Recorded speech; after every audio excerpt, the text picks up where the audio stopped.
कपास की फसल उतनी शानदार तो नहीं है जितनी होनी चाहिए, क्योंकि हुकूमत की अदम तवज्जोही की वजह से काश्तकार जो है वो उतने रकबे पे कपास काश्त नहीं कर सका जितनी कि उसे करनी चाहिए थी।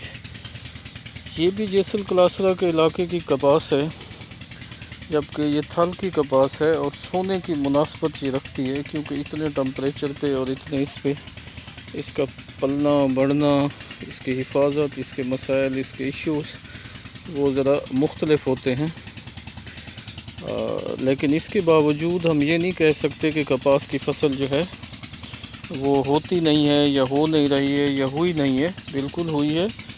लेकिन इस पे जो अखराजात हैं, डीज़ल की कीमतों में इजाफे के सबब अब कुछ रिलीफ भी मिला है, और इसी तरह खाद स्प्रे एक बहुत बड़ा इशू है, बहुत बड़ा मसला है। स्प्रे एक तो असल मिलती नहीं, अगर असल मिलती है तो मुनासिब रेट पे नहीं मिलती, तो ये काश्तकारों के लिए जो है बड़ा इशू है। ये टिंडे आप देख रहे हैं ख़ासी तादाद में अच्छे हैं, और पूरी उम्मीद है कि यहाँ के काश्तकारों को जो है वो फसल जो है उनकी मेहनत का सिला देगी।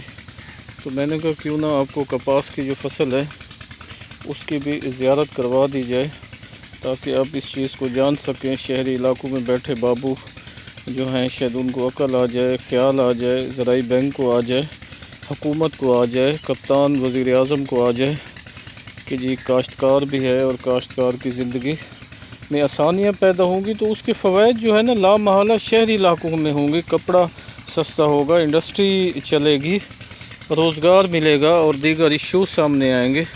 तो हम पूरी उम्मीद हैं कि शहरी जो हमारे दोस्त हैं वो काश्तकार के लिए आवाज़ उठाएंगे, हुकूमत को मजबूर करेंगे कि वो इनको सब्सिडी दे, तेल पे, डीज़ल पे, पानी पे, नहरी पानी का इशू है उस हवाले से, और दीगर मामलात के हवाले से इनको रिलीफ देगी। बहुत शुक्रिया।